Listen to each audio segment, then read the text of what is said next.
बोलिए करुणा निधान की जय हो।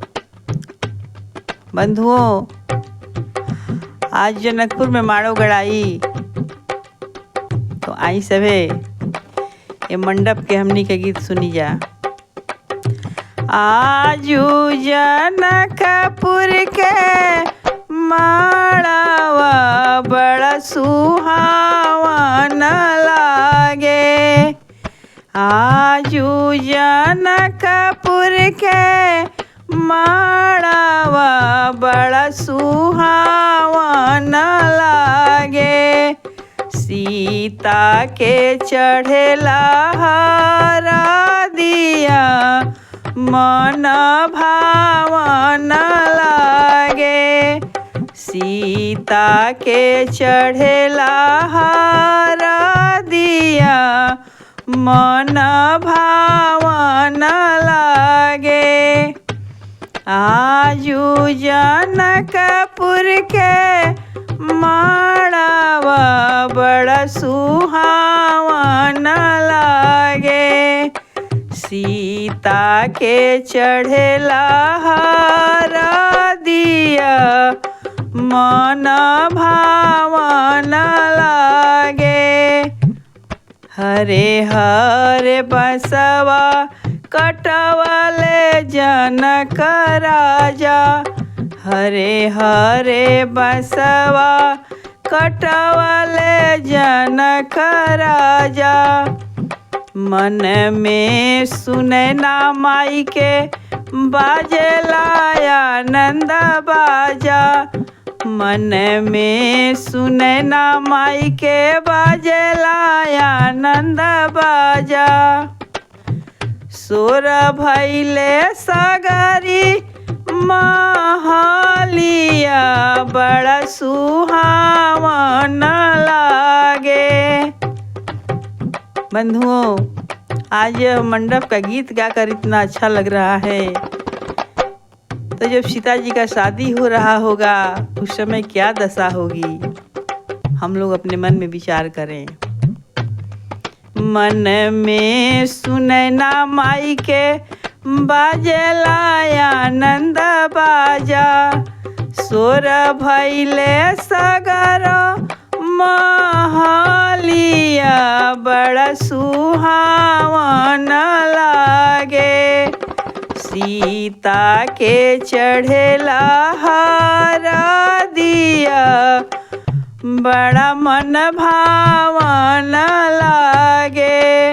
सीता के चढ़ेला हरा दिया बड़ा मन भावन लागे। धनी रे नगरिया के उमड़ल भगिया। धनी रे नगरिया के उमड़ल भगिया। लगली सुनर सिया के अमर सुहगिया। लगली सुनर सिया के अमर सुहगिया। अरे चौका पूरा वाला आंगनवा बड़ा पावन लागे। चौका पूरा वाला आंगनवा बड़ा पावन लागे। सीता के चढ़ेला हरा दिया मन भावन लागे।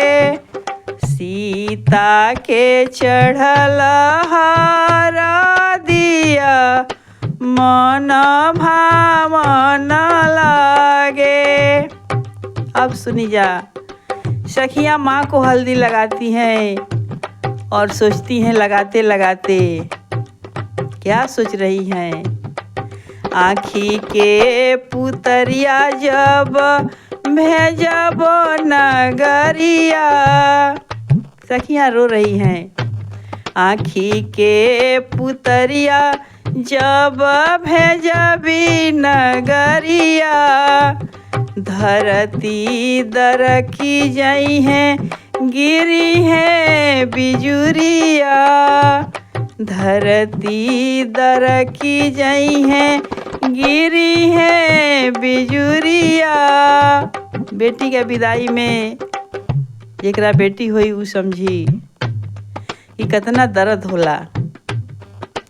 धरती दरकी जई है गिरी है बिजुरिया अरे झर झर बरसे नाए नावा जैसे सावन लागे झर झर बरिसे नाए नावा जैसे सावन बरिसे सीता के चढ़ेला हर दिया मन भावन लागे अरे आज जनकपुर में माड़ावा बड़ा सुहावन लागे सीता के चढ़ेला हर दिया मन